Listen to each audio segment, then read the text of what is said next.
Welcome to Your Mac Life for Wednesday, October the 19th, 2016. This is show number 1112. I am Shawn King, your host, your handsome, devilishly handsome host of the show. I don't know why I did that. I've never done that in 22 years of doing this. I'll never do it again. I'm sorry. On tonight's show, we have our good friend Jim Dalrymple of The Loop at loopinsight.com. We're going to be talking about the Apple invites. Apple sent out invites to the media today for their October 27th. 27th. What day is that? That's a Wednesday? Thank you, Apple. Well, lots to talk about on the 27th, the show in 2 weeks' time. What do you think Apple's going to announce? What do you think Apple is going to have going on for the show, for the announcements on the 27th? New Macs, obviously. New iMacs, revved iMacs, revved MacBook Pros, getting rid of the MacBook Air, lowering the price of the MacBooks. Who knows? We'll see in 2 weeks' time. We'll talk to Jim what he thinks is going to happen, what he thinks will be part of those announcements.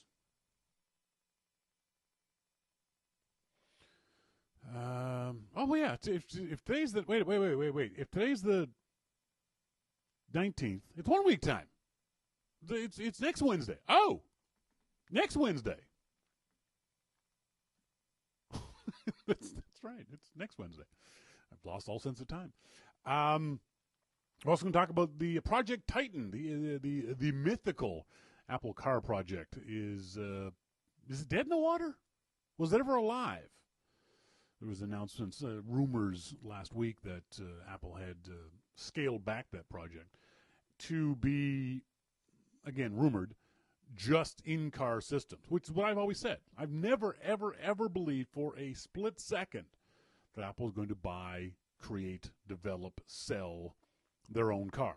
Just like the Apple television set, I don't think that was ever going to happen. We'll talk to Jim about that. We're also going to talk in the starting point photography segment about 50-millimeter prime lenses. I'll explain what a prime lens is and tell you why you should get a 50-millimeter prime, especially if you are a Canon or Nikon user. They're called the Nifty 50. You can buy those on Amazon or your local camera store for under $200. They're good lenses, and I'll explain why later on in the show. I don't know if you guys have seen this. I don't know if our American friends have seen this. I mentioned this on Twitter and Facebook last week sometime, and it just sort of blowed up here in Canada over the last little while. There's actually a New York Times story, Washington Post story about this. Leave it to a Canadian ad campaign to deliver the most inspiring message of this U.S. election. Now, I'm going to see if I can't pull this off. So hang on for a second while I switch my microphone so you guys can maybe hear this video. Hold on a second.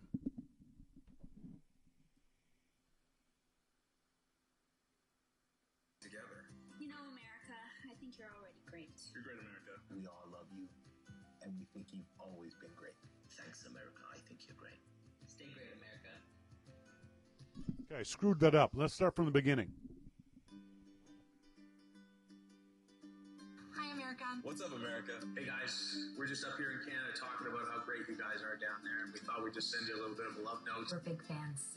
We like you guys. We know you've got some really big decisions to make, but as you're thinking about your future, we just want you to know that You guys are great. you really are great. You invented the internet. You guys are going to get humanity to Mars. Your national park systems protect some of the most beautiful places on Earth. All your diversity and all your openness. The fact that you're such a giving nation, over $250 billion a year is donated to charities. So wonderful and warm and accommodating. When things are tough, you fight to make them better. The disability rights movement in America is amazing. You are infectious, entertaining. Your gift to the world of jazz music. Bluegrass music, R&B. Biggie and pop and Political and social activism. Forging your paths. You dream big. Your quest to be the best creates the best. A land of opportunity where anyone can be anything they want to be. The vibrancy and diversity and the idea that we can all live together. You know, America, I think you're already great. You're great, America. We all love you, and we think you've always been great. Thanks, America. I think you're great. Stay great, America. That's a Twitter hashtag thing that's going on. Tell America it's great. I don't know if America needs to be told it's great. I think for a lot of Americans, you already know it, whether it's in that egotistical kind of way or when Trump first came on the scene with that "Make America Great Again" slogan, I thought, that's stupid. America's not great. In any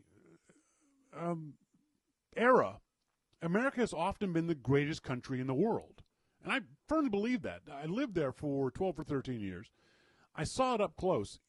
There are times when there are parts of America that aren't great, but overall, I think America is and can be the greatest country in the world for any number of reasons. I love the comment in that piece about music. America gave the world jazz and bluegrass and country and rock and roll and R&B. Disco will ignore, but for the most part, the amazing creativity of America. It pushes the rest of the world forward. If anyone gets to Mars, it'll be America. The people who explore, who are first, are Americans into space. They always have been. Except for Sputnik, I know. But for the most part, America leads the world in any number of ways. It's a really remarkable country. I don't think you guys get enough credit for that. We're always shitting on you guys for gun violence and health care and Trump and all the other kind of things.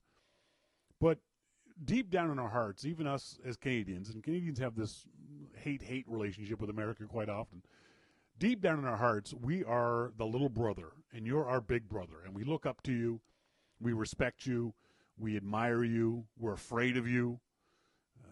For the most part, though, Canada loves America. The nation loves the nation.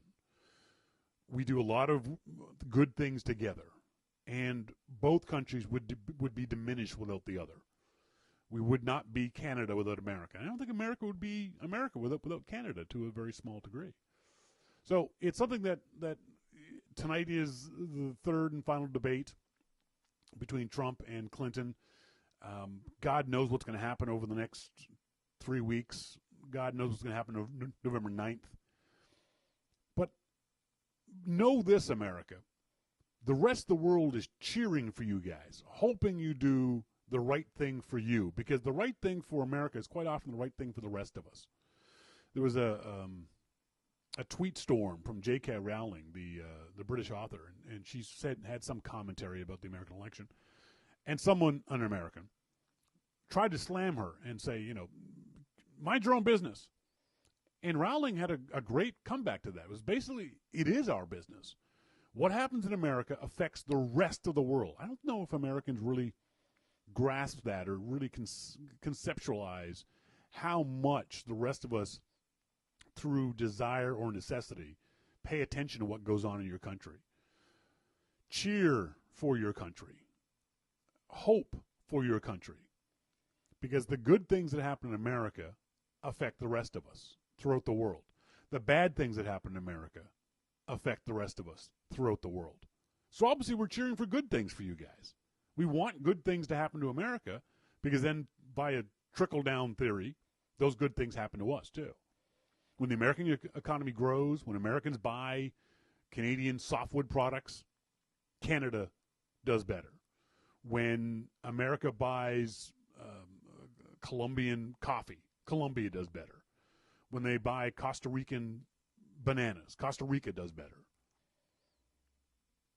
When French students go to American schools, they get an education from America that they then take back to France. When doctors are taught in American schools, that they then go back to Africa and work in their homes and villages in Africa. It spreads out.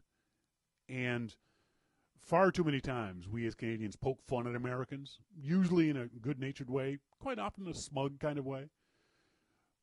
But overall, we understand how important it is for America and Americans to do well. I've got lots of American friends.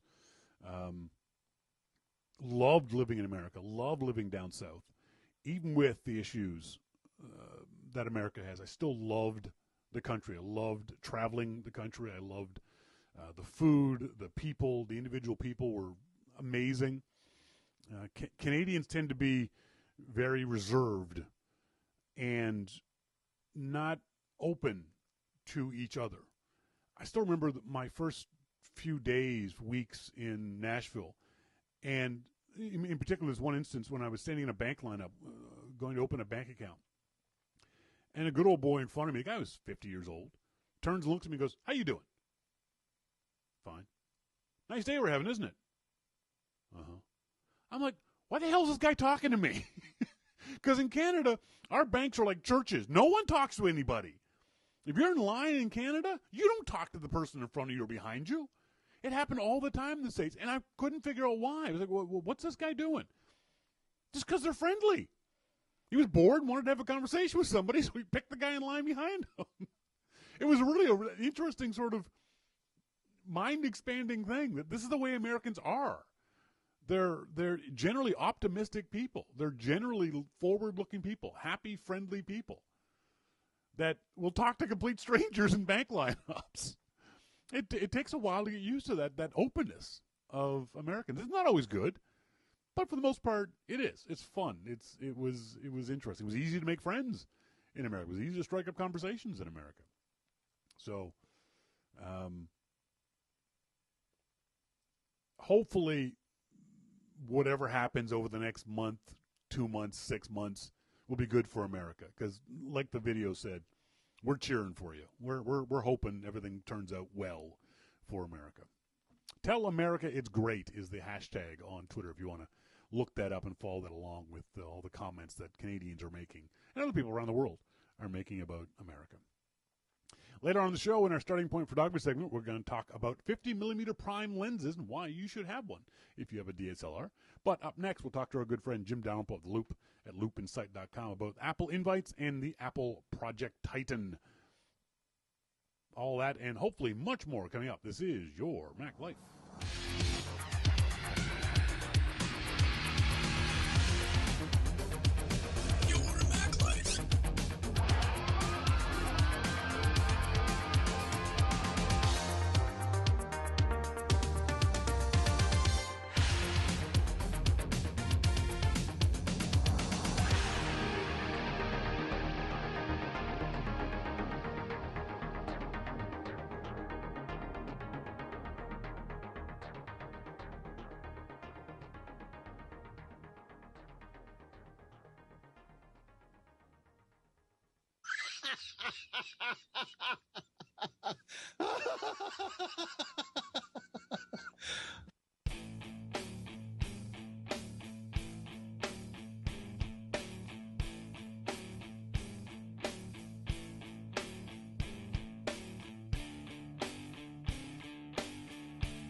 Welcome back, folks. This is Your Mac Life. I am Shawn King, joined in our phone now by our good friend Jim Dalrymple of The Loop at loopinsight.com. Jim, how you doing? I'm doing all right. I had a doctor's appointment today that was long overdue, and did he give you the finger? Came home and came home and started drinking. So.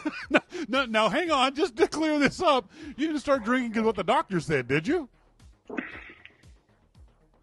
Well, I don't understand the question. Well, did the doctor give you bad news or good news? Well, the doctor gives me no news. No news? Okay.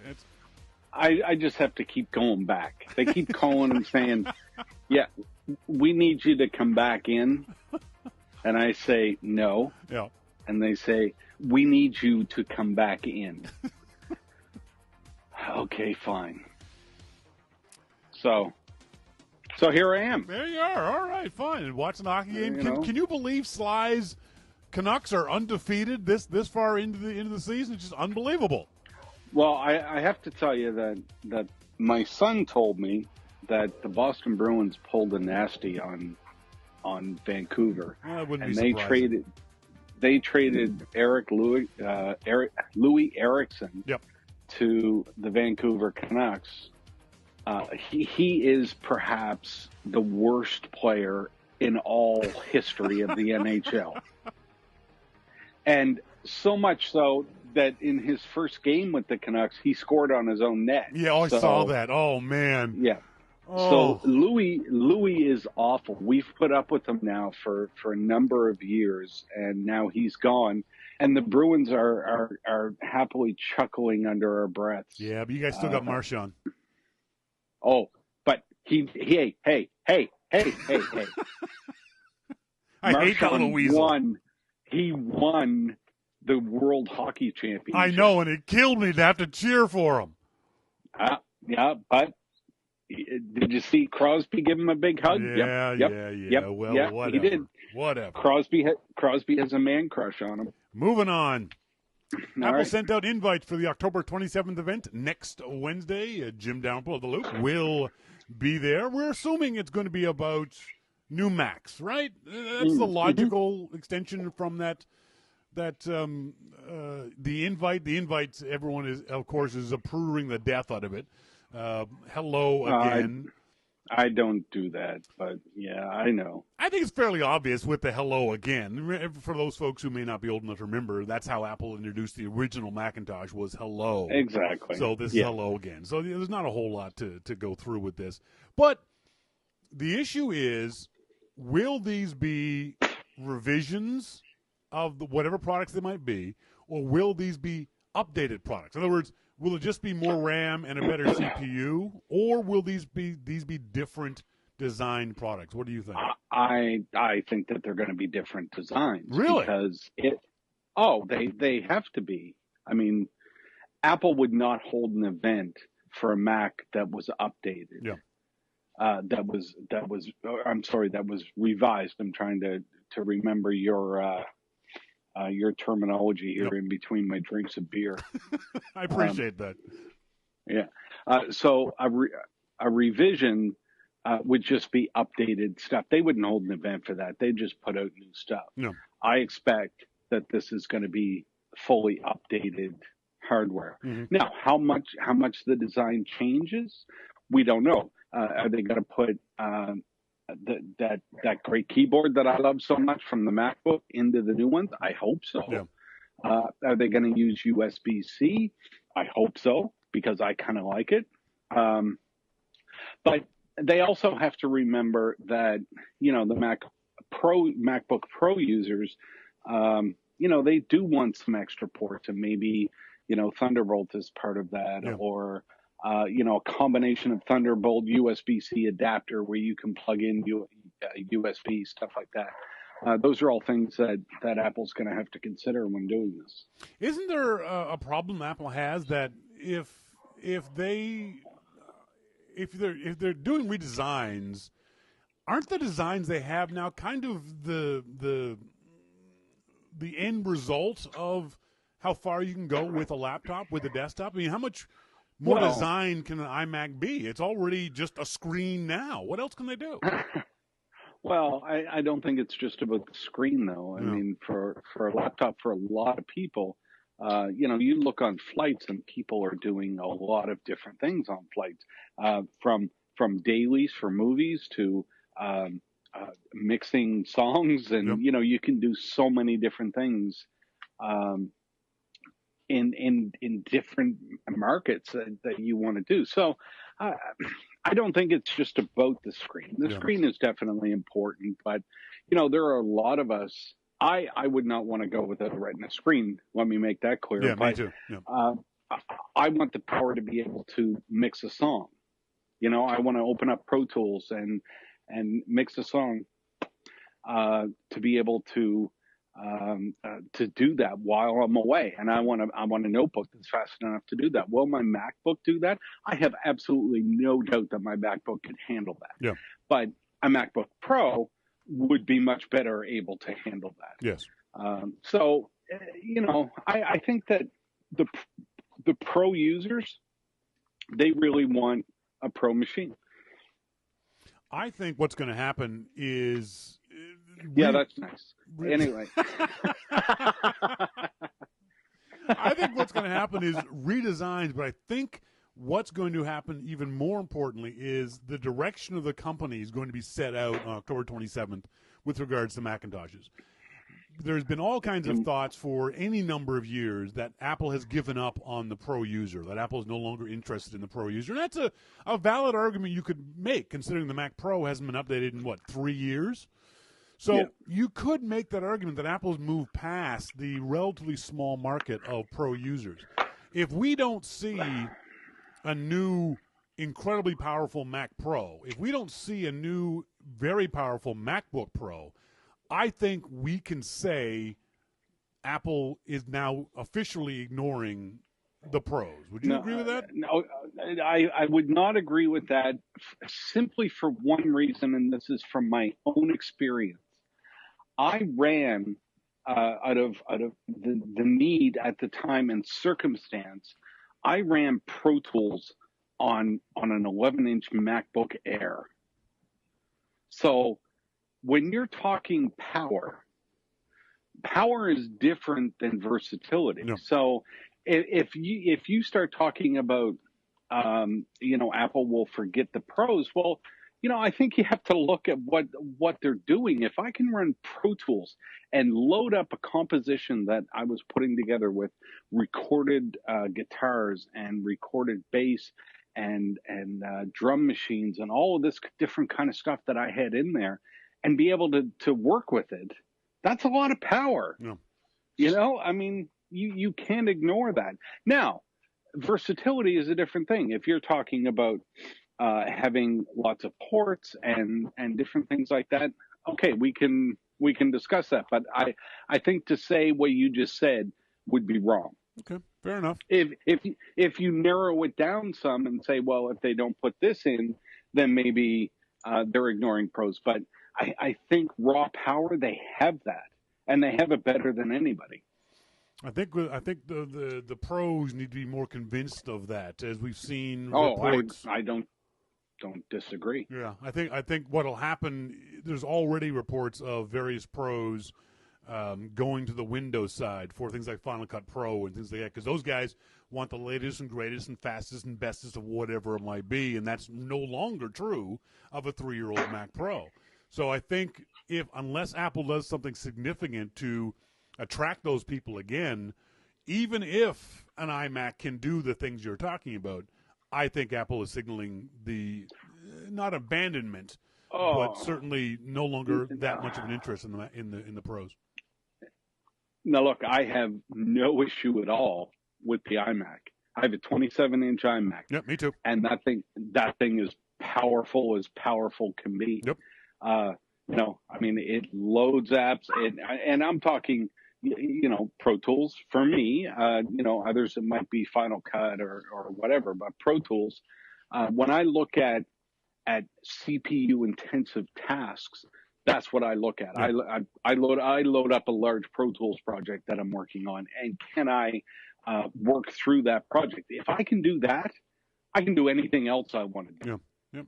Yep. I mean, so the iMac as it sits right now, even if it doesn't get updated, the iMac is still a killer computer. Now, the Mac Pro, I've never used one of the Mac Pros, one of the new ones. I've used plenty of the old Mac Pros, but never one of the new ones. So I don't know. Maybe it's maxed out at power the way that it is, and maybe they're going to do something else. I have no idea. We'll find out more next Wednesday. Jim will be there, and he'll be on the show later that evening to talk more about it. Next up, Project Titan, the much-lauded, mythical Apple car project, may or may not be, depending on your point of view, dead in the water. Jason Snell wrote for Macworld.com. What's next for Project Titan and the Apple car? Reports that Apple is no longer focused on building its own car don't mean that Project Titan is over, or that Apple didn't learn anything from the process. Do you agree with that? You know, Project Titan has gone through a number of major management changes over the past year. And to be honest, what I think about every time I hear Project Titan is you saying, I think it's just software. So, you've said that all along, and I never disagree with you, but I think that Apple is, over the past number of years, they've looked at all of their options. Yeah. And I don't know whether they get bogged down in too many details of what it would take to actually make a car, or what happened. But it seems that they've resigned themselves to the fact right now, let's get the software done first. Yeah. And the software isn't just CarPlay. The software would be the autopilot, it would be the sensors, it would be all of that stuff, which is a big, big task.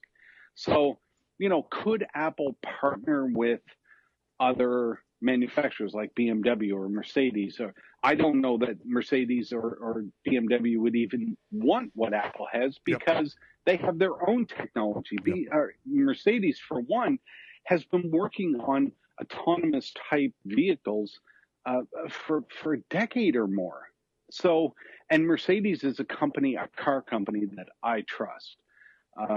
So if you're talking, Apple's going to sell its software to other companies, I'm not sure that those are the companies that would want it. It's difficult to say, but is Apple going to build a car? It would appear now that they're going to build software and not a car. Yeah. But remember this, and you were around for this. Apple, people were talking about Apple building a phone. What did Apple do? They came out with the Motorola Rocker. And that was a stopgap where people could get a phone that worked with iTunes and worked with their Mac. Yep. But they were still working on a phone. So maybe that's what they're doing now. It's going to be interesting to see how, I think one of the things that I think a lot of people are missing is something Apple said a few events ago, maybe something even Steve Jobs said, that they say no 1,000 times before they say yes. And I think that's what this might have been. This might have been Apple, who's flush with cash. They've got more money than God. Maybe they were just testing this project out. This was not even a beta. This is a prototype. Hey, can we do this? So let's hire these people because we got all kinds of money. Let's try this thing out. And then a year and a half later, we go, you know what? We can't do this. We're not good enough to do this. This is going to cost us too much. So no. I don't think that's it. No? I don't think that's it. No. I think that I think it's more that they needed to focus. And we all know that Apple is at its best when it's focused. Sure. Focus on one problem. What is that problem? For photos, it was where to put your photos on your Mac. Focus on that problem. And they fixed that problem for us. For the iPhone, focus on one problem. Why does mobility suck so bad? Yeah. Well, you can't really do anything besides make a phone call. Now we hardly make phone calls at all. Yeah. You and I are not even making a phone call. We're on FaceTime audio. That's right. For God's sake. I mean, so they focus on problems, and to me, it seems like that's where the problem was with the car. The car was going off in so many different directions, like, we need to work on suspension and we need to work on brakes. I mean, Apple needs to work on the software, and they need to excel at that. We know that they hired an incredible amount of people to work on different parts of the car, and a lot of those people have left. Yeah. So, I don't know. I think it's a matter of focus. And it's not unusual for Apple to do things this way, too. We all know that Apple does things in baby steps. They'll try one thing, and then they'll build on that for the next thing, and they'll build on that for the next thing. So maybe that's exactly what they're doing here. They're going to do the software first, and then in 5 years, in 10 years, once they've nailed that down, then come out with their own car. I still don't believe that's going to happen, but that's a logical way of looking at this whole scenario. Well, I mean, you could look at this just as easily as say, well, this is the parallel to Apple releasing its own television. Yeah, that's right. That's not going to happen. Yep. But Gene Munster still thinks that they're going to release their own television. So, Poor Gene. Poor Gene. Yeah. Speaking, would you grab me a beer? Yeah, absolutely. Yes. Gross good enough for you? No. You can't even spell gross, let alone know what it is. GORLS. MICOUSE. There was a really weird story. I'm surprised got so much play in the last few days. Well, along with all this WikiLeaks stuff, the American election, there was an email that went out that had the list or a list of potential vice presidential candidates for Hillary Clinton. We all know that she chose Tim Kaine. But to me, this seemed like so many people don't understand what's going on. These lists are very common in the run-up to choosing a nominee. Basically, you just name everybody. And then you winnow it down to what's called a short list, and the short list gets vetted. Tim Cook was never on the short list, but he was on the list along with Bill Gates and some other people, considered on this list from Podesta. Do you think that Tim Cook would have taken the job if offered? No. Neither do I.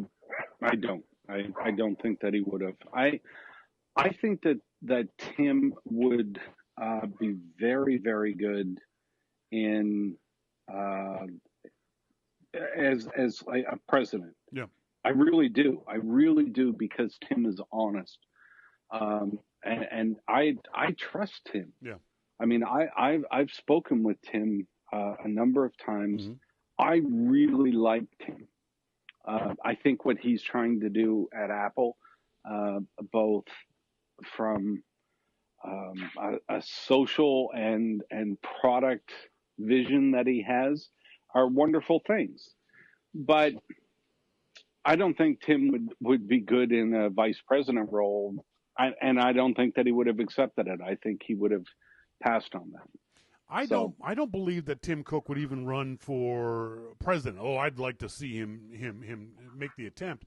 I think he has found his life's love. I think he loves running Apple. He really does like doing what he's doing, and it's an easy thing to think that, hey, I can change the world right here in Cupertino. I don't need to go through all the hassle and stress of running for public office when I can do a lot of good, not as much, but certainly a lot of good right here as CEO of Apple. I can't imagine that he would ever want the job, look for the job, or accept the job. Well, I don't think that he would accept the job as vice president. Now, what would happen could Tim run in 2020 or 2024? Well, no, the next election is in 2020. Yes, I know, but the president will be the president at the time. We're assuming it would be a Democrat, therefore he wouldn't run against a sitting president. He'd lose. Well, I don't know about that because nobody wins against a sitting president. It's never happened. Yeah, well, things change. Anyway, so would Tim run? I would hope that he would. But, I still think that he has a lot more to do where he is. I think he's said on many occasions he's an intensely private man, and a lot of his private life would be open to public scrutiny. I don't think he'd want that. Well, I clearly, by the headlines that are coming out the past week or so, some candidates have a lot to hide. And on that note, we're going to move on because I'll be the one getting the hate mail. So let's just move on from that. Have you been in an Apple store in the last week? I have not. I was in an Apple store over the weekend, and right there, lying on the table, was an Apple Watch. Like, it wasn't attached to anything. Someone had left it behind. So I was like, oh shit. I picked it up and I waved over one of the Apple specialists, said, dude, there was this Apple Watch lying around. He sort of smiled at me and went, it's okay. I said, what do you mean it's okay? He said, people can't steal it. I'm looking at it going, yeah, they can. Yeah, but as I got home and read these stories on the web with this special feature that enables Apple to remove security tethers from demo devices. Now, interestingly enough, this particular Apple store here in Coquitlam, in outside of Vancouver, all the iPhones were still tethered down, but they had one or two Apple Watches just lying around on the tabletop. This is a really interesting technology, isn't it? Yeah, it is. It really, really is. Now, think about this: when you go into a clothing store and you're going to buy something, you want to try it on and see how it fits. Yep. You know, when you go to an electronics store, you can't try something on. You can't pick something up freely and start using it the way that you would normally use it, because you've got this like 3-foot cable that's stuck to it. So there's very little that you can do. I think this is a wonderful thing. Yeah. I really do. Go ahead. Whether it helps or not, you know, overall with sales or whatever, but I think it's a wonderful thing that they're doing. I think this is the kind of technology Apple could conceivably sell to other electronic manufacturers, other stores. I can see Best Buy licensing this. I can see other stores using this technology. I mean, unless I misunderstood, you have to be willing to lose the actual device. Yeah. So that there is a cost associated with that. Yeah. And I would assume that a Best Buy would lose a lot of devices, you know, but you have to be willing to sacrifice the actual device. Yeah. And I'm not sure that people would understand that when they went in and tried on the wristwatch or a phone or an iPad, and they walk out of the store with it, that it is basically a piece of junk. You know, you might as well just smash it with a hammer as soon as you walk out of the store. You could conceivably use it for parts, but even that is a lot of effort. So maybe you should explain a bit about what the technology is in case people haven't seen it. Apple's got this new behind-the-scenes side. And what I find interesting about this is that this is what I was saying earlier about how Apple builds on one thing on the next. We remember back 4 years ago, when Apple announced that you could just buy things right on your phone. You wouldn't even need to talk to an Apple specialist. You could just pick something up. I felt like I was stealing. I know. I hated that. I wanted to go see somebody. I did. And say, look, I know I look like I should be in here stealing things, but I'm not. I'm really not. I'm not. Really. I want to pay. I want to see you and pay for this, and I want a receipt. Every Apple genius I talked to, when I walked up to them and said, you know, I'm going to buy this, do you know you can buy this on the phone? It's like, yeah, I don't want to do that. It just feels weird. So they obviously tested the system out with that, didn't they? I get followed around by security at the mall when I go. I mean, the last thing I want to do is walk into an Apple. If I walk out with something, the lights will be going off, and so I'll have to call Phil at home and say, "Yo, Phil." And for many years, Apple has on the Macintoshes has wiped the hard drives of the Macs to reinstall them. Sly and I used to do this all the time. We would go into the Future Shops here in Vancouver and change the browser's web page. That when you open up a web page that went to a browser, change it from apple.com to yourmaclifeshow.com. We did that on every single computer we saw. It's not just the Macs. They did that with iPhones, iPads, everything. They completely wiped them every night. And it's funny because the people at the time, this is a while ago, the people would walk around with like hard drives with firewire cables on them, and they would just walk in and plug them in, restart them, reset, and then go unplug the drive, and they'd be ready for the next morning when that crew came in to open up the store. So the way it works now is that there are special OS images on the demo devices that are lying around that include a software kill switch that disables them when they go out of range of the store Wi-Fi. So as soon as you walk a few stores down from the mall, that device becomes completely useless. It becomes just a physical brick now. Yeah. It's very clever. It is very clever, but I don't know that, to your point earlier, that Apple could sell this technology. I think that they probably could, as long as the people were willing to give up the cost of the device. Yeah. Now, there could be, other companies that are willing to give up the cost of their device, but when you get into something like Best Buy or Fry's or Future Shop in Canada or whatever it is, I mean, the margins there are so low, they couldn't afford to give up the cost of the device. Because no doubt you're going to get some hillbilly from Saskatchewan that's going to walk in and walk out with a phone and think that he's scored big. Yeah, exactly. I think it's a different way of looking at retail from Apple's point of view. That they like the openness of their entire retail experience, and they're willing to lose a few devices and write that off as loss or spillage, as we called it in the bar scene, in order to continue that openness, in order to continue that customer. Because there's no doubt that shopping in an Apple store feels completely different from shopping in any other retail environment. I don't care what it is, whether it's clothes or absolutely. So I think they want to keep that feel. They want that freedom, and they're willing to lose some hardware in order to continue that freedom. I think it's a fascinating experiment. Now, let me ask you this. Do you think that could be hacked? Could somebody walk in, take those devices, or hack the devices inside the store and then walk out with them? I bet it could be, but I don't know if the effort would be worth it, because I'm smart enough to do that. I might try that. Not even close. You can barely tie your shoes without looking. That's true, especially tonight. Because I think that the effort you have to put into that, you're only going to get maybe one device out of the store, right? It's not like you can take a whole box full of Apple Watch, a whole carton of Apple Watches out of the store. You're only going to get one device at a time, maybe two. So I don't know that would be really worth the effort. Interesting idea, though.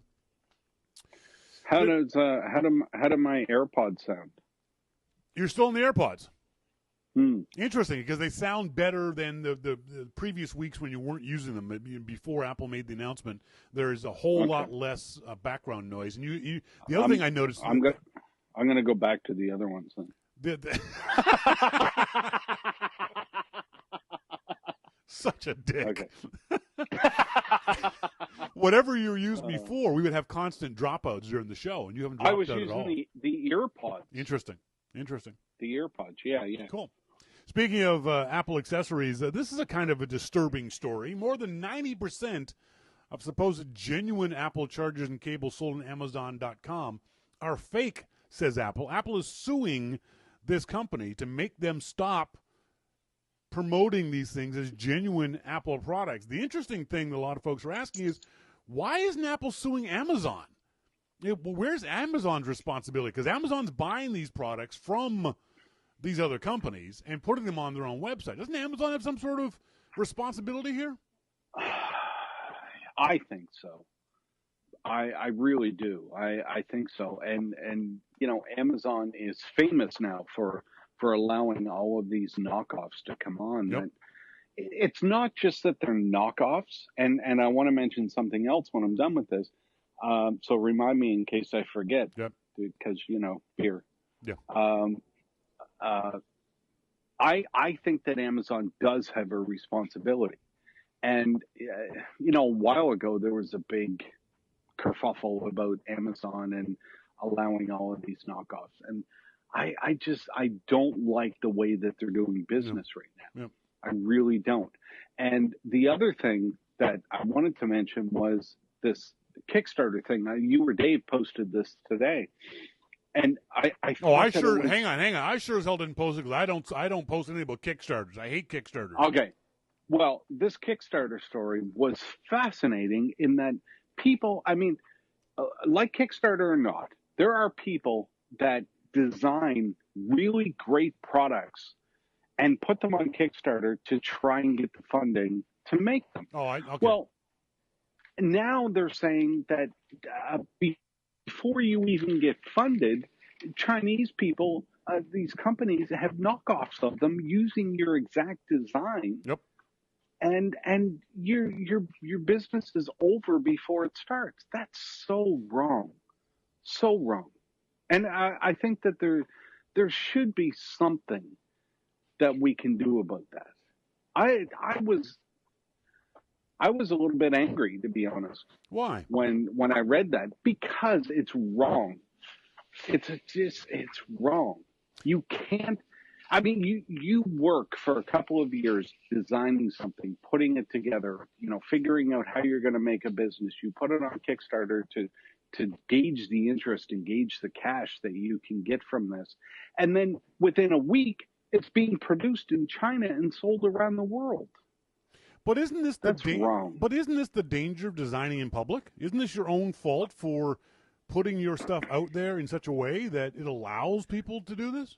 Oh, it's so wrong, though. Wrong. I would love to get my hands on the people that did that if it was my product. Yeah, okay. Wrong. First of all, I'm constitutionally biased against Kickstarter to begin with, so I want to make that clear. But I understand what you're saying. It certainly is wrong, but it's the nature of the beast. If you are going to publicly post your designs, you've got to expect, in this day and age anyway, when we know this is what the Chinese and before them the Japanese and the Koreans have done for decades, you can't be surprised by this stuff. Wrong. Yeah, it is. I agree, but as MacMan in the IRC chat room says, good luck standing up to China. There's no way. I know, and it drives me crazy. Good luck standing up to China is the perfect response to that. But it drives me nuts to think that, somebody, an inventor or an entrepreneur can put this stuff together and say, here is the product I want to make. I think this is a great product. Yeah. And then, some dickhead in China just starts manufacturing shit and sells it. Yep. And they even steal the name. The names, yeah. They steal the design. They steal the name. They steal everything. I mean, it's awful. And the thing is, too, that these products are knockoffs in every sense of the word, and they're often of very, very poor quality. But you don't know that till after you buy it off Amazon or buy it from somewhere else. It's a huge buy problem. It off of Amazon. Yeah, that's right. Now let's go back to that Amazon story. The company that Apple is suing is Mobile Star, who Apple said 90% of the products that they bought from Mobile Star through Amazon were fake products. How much? And I know what you're going to respond to this, but how much responsibility does Apple bear on this? Because Apple's adapters and chargers are exorbitantly expensive. Well, this is why people buy them from Amazon, because Apple charges you $25 for a lightning cable, but you can get them from Mobile Star. You can get them from Amazon for $10 a cable. Yeah, and what happens to them? They break. But I can buy 3 of them. Well, and all 3 will break, and then you're going back for more. That's right. Exactly. Again, where is this company from? Mobile Star, I think it's probably a Chinese company. I'll look it up and find out. Yeah. See, I do not agree with what these companies are doing. And obviously it's not because of Apple, because we were talking about, different products on Kickstarter a minute ago. Yeah. I do not agree with what they're doing. And if Apple can sue them out of business and sue every single one of them out of business, great. Then why sue them out of business? Then why aren't they suing Amazon? Are they afraid to sue Amazon? That's a good question. Are they afraid to sue Amazon? What do you think?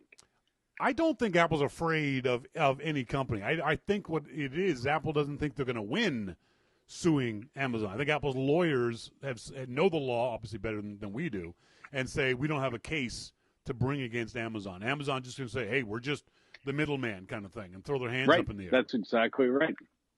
Yep. And I think that's wrong of Amazon. Yep.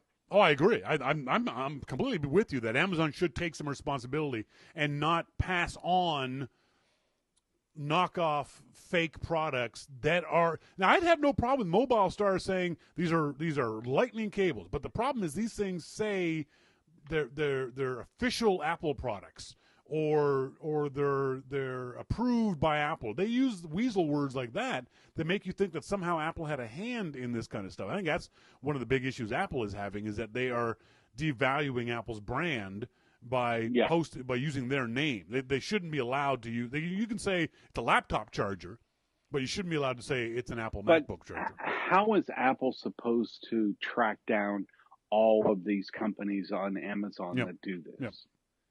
You know, I think that Amazon does bear some responsibility to say, wait a minute, really? You can't do that. And you know, Hiker BC says in the RC chat room, I'm stunned Apple hasn't been sued for their shitty disintegrating Lightning cables. I agree with him there too.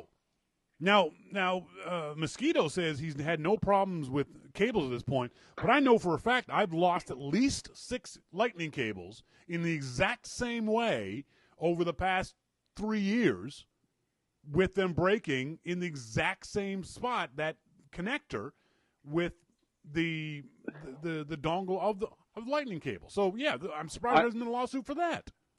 I've never had a problem with the Lightning. Really? Cable. No, never. Interesting. Okay. To be honest, I mean, I don't know. You acknowledge that it does happen, though, right? Well, you're saying it does. So well, you've seen pictures of other people who had the issue, right? I have not. Dave D says, Shawn, you just treat them with disrespect. I don't. This Lightning cable has been attached to this Mac for its entire lifetime. It doesn't go anywhere else. I plug in my iPhone, and it still broke in the exact same way that all the others broke. I don't disrespect them. Disrespect who? The cable. Well, who said that? Someone in the IRC. Dave D in the IRC chat room. Dave D is exactly right. Well, on that note, I am now going to change my name to Dave D, because he is right. I mean, I don't know what else to tell you. And on that note, piss off. Folks, we've been talking to Jim Dalrymple of The Loop at loopinsight.com. Thanks, Jim. Talk to you later, buddy. Thanks, Shawn. Bye. You change his name to Dave D. What the hell is wrong with this guy? God damn it. You got to at least acknowledge that this does happen to other people, that in any number of situations. And this is not normal wear and tear. I shouldn't have had 6 cables break. And I'm not babying the cable, and also not abusive of the cable. Like I said, this cable, wrong cable. This cable has been nowhere but on this desk for its entire lifespan, hooked into this iMac. And all I ever do is plug it into my iPhone and unplug it from my iPhone. That's it. It doesn't get thrown into a backpack. It doesn't get rolled up. Nothing happens to it. But underneath that little dongly bit is a ripped cable. I promise you. Dave D. Shawn, you yank it. No, I don't yank it. I know how to try. I know these things break, so I don't. Oh, shut up. Just shut up. Be gone with you.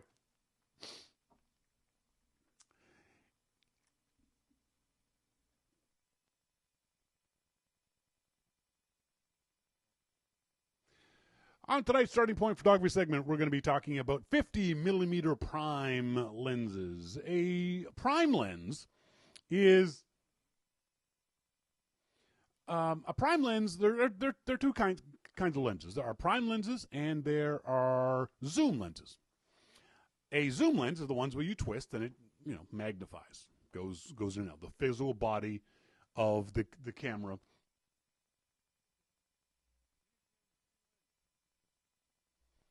is that's the physical characteristic of it. It moves in and out. So here's a perfect example. So here's that lens. You twist it and it moves. Come on, moves in and out. Okay? That's a zoom lens. It moves back and forth like that. A prime lens doesn't move. They're physically smaller because they don't have the moving parts. They're lighter than the same kind of zoom lens. They are generally better quality, if only because companies oftentimes use better glass and better manufacturing techniques for a prime lens than they do for a zoom lens. The prime lenses, the downside of a prime lens is it doesn't have a zoom. So on a zoom lens, when you want to get closer to something, you just twist the lens and it zooms in. On a prime lens, when you want to get closer to something, you have to physically move there. You have to get closer physically to whatever it is you're shooting. And that's good and bad. As I teach in my class, I always tell people, crop with your feet, zoom with your feet. Before you start using the zoom on your lens, get as physically close to the subject as you can before you start zooming. As beginners, we often tend to walk into a scene, and as soon as we see something pretty, we stop. And we start taking a picture. We zoom in to take the picture. Try to avoid doing that. When you see something pretty, move closer to it. Move around it. Look above it. Look below it. Look to the sides of it. But get physically closer to it at all times, as close as you could possibly get. Another advantage of a zoom lens is a prime lens is because you have to physically move around to get your shot, you have to be more creative. You might have to go over here and get up on these rocks because that's the only way to get the shot.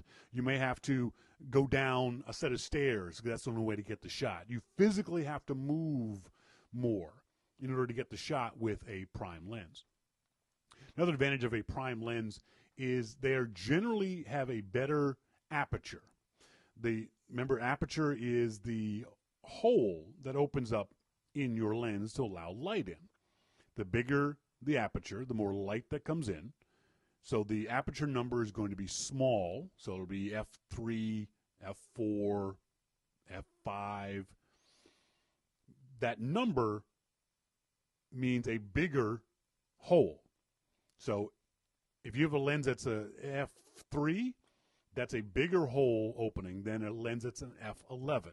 If you listen to other shows, you know that's a fraction, and you'll know we would talk about it before. Generally, when you're talking about a zoom lens, unless it's a very, very expensive, very high-end lens, you're generally talking about, for example, this is a 14-150 zoom lens. That's pretty typical. Its aperture range is f4 to f5.6. What that means is its maximum aperture, the widest it can open up when it's zoomed all the way in, is f4. The maximum it can open up when it's zoomed all the way out is f5.6. So you lose some light, some opening, when you zoom out. So if it's bright sunny day, you don't have to worry about it. But if you're shooting in conditions that a little cloudy, maybe even indoors, you're losing what's called a full stop of light by zooming in. For most prime lenses, that doesn't happen. The 50 millimeter prime lens that I've got on my Nikon D600 is a 1.8. So that's a very, very big opening. Prime lenses, the 50 millimeter prime lenses, you can get them at f1.4 and f1.8 are usually the two that you would buy, are really, really good in low light situations.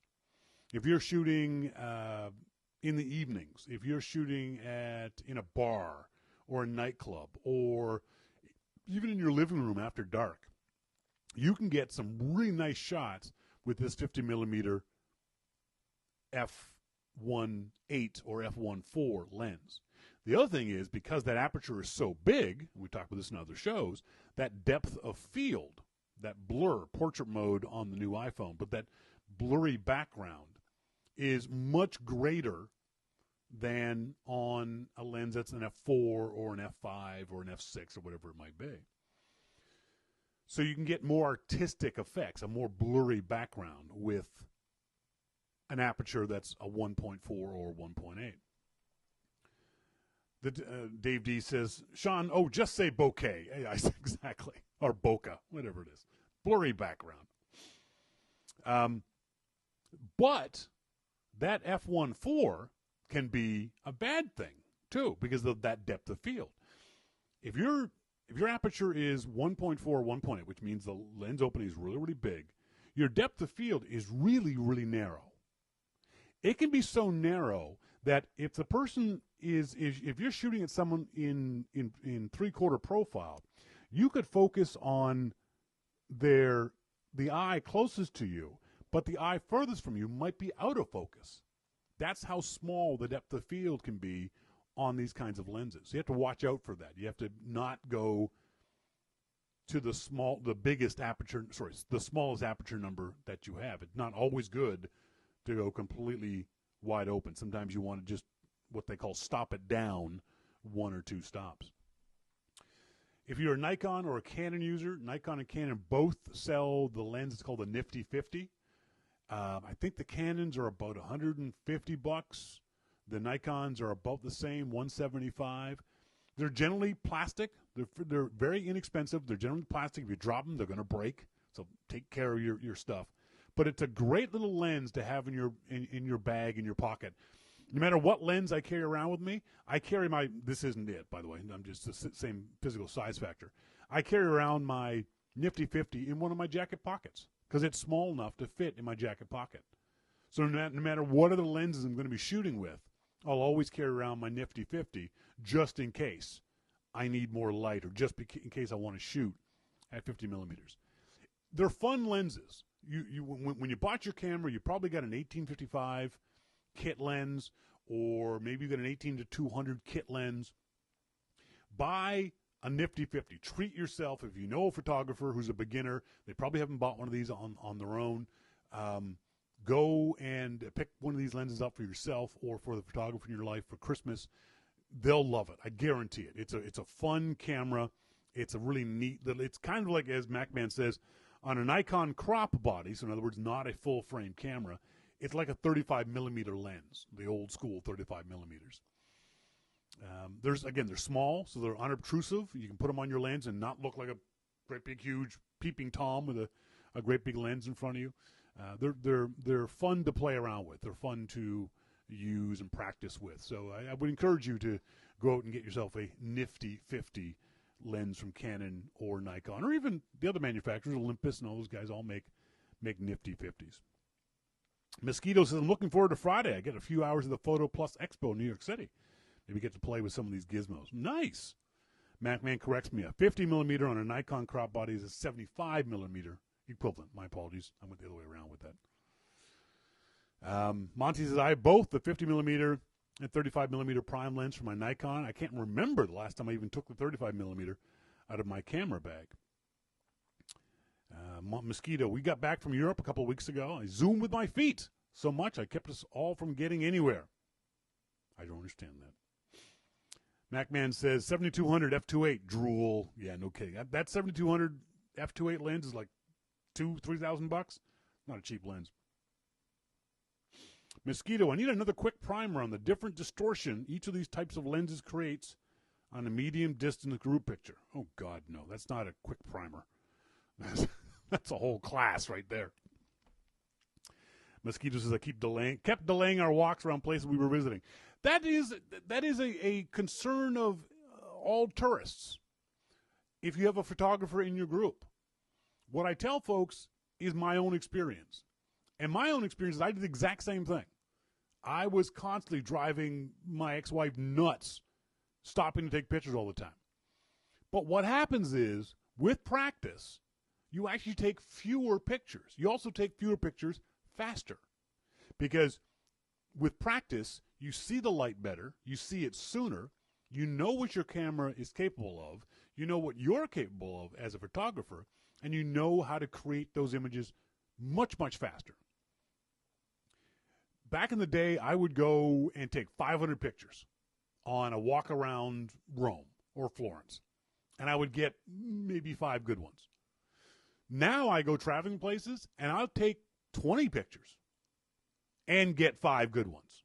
That's a much, much better ratio. I'm taking fewer pictures. I'm slowing friends and family and fellow tourists down less, and I'm creating better images, or at least a better ratio of the images. So keep at it, Mo.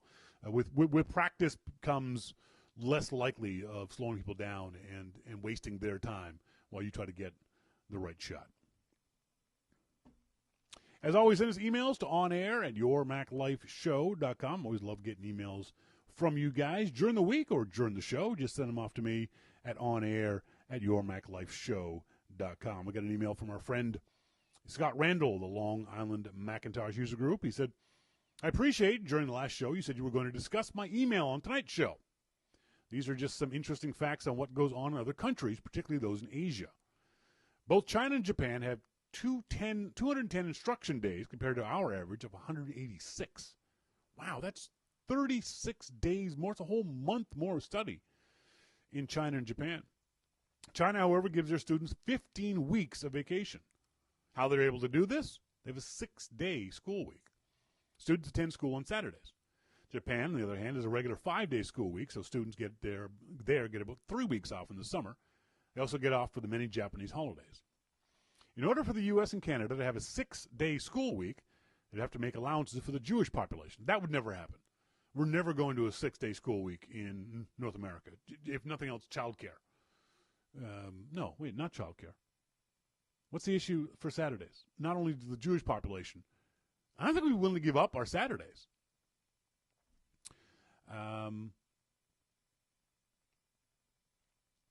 Now, if reading all this seems that in most European countries have very close to the same schedule we have. Interesting thing, though, is that in Japan and China, they cover about the same amount of material in the 210 days that we cover in 186. The difference is they cover it more thoroughly. For example, in an advanced math class, they will sometimes spend the whole period on 1 or 2 problems. The only thing that is culturally their students are brought up to value learning more than most of ours. That's probably true, too. So they have the interest to spend a half hour or better going over 1 problem. We increasing the number of days will not change that. The students who are not interested will just have more days to cut classes or skip that school day entirely. By the way, their best do perform better than our best. That is because they invest more in their best and brightest. There's much more we could discuss here, but this is a topic for another time. More school for thought. Scott from the Long Island Macintosh User Group. Thanks, Scott. I appreciate that. Emails, Shawn at yourmaclifeshow.com. Just trying to grab the rest of my email bundle.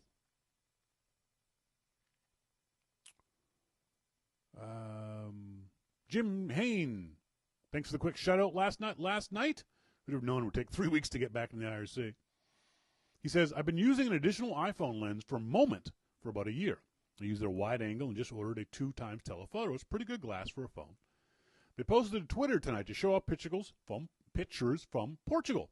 Made me think of your trip, but also that they might be a good candidate for a sponsor.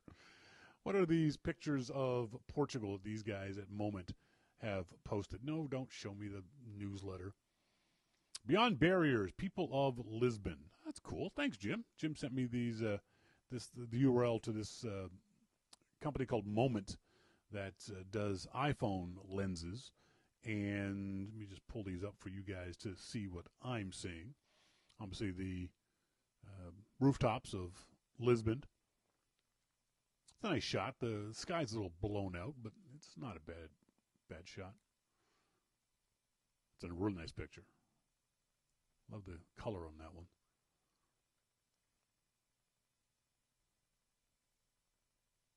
It's a shame they don't have the picture. I'm absolutely, utterly, completely in love with the tile work I see in Portugal. And I'm surprised that none of these pictures represent or show off that tile work to any kind of degree. The street art in Lisbon is supposed to be pretty good, too. But there's no tiles in those pictures. If you're interested in that, by the way, it is middle of May 2017. It is with the great folks at Finisterra Tours. Finisterra, FINISTERRA.ca. If you want more information about that. They do a whole bunch of different tours. They just got back from a tour of India.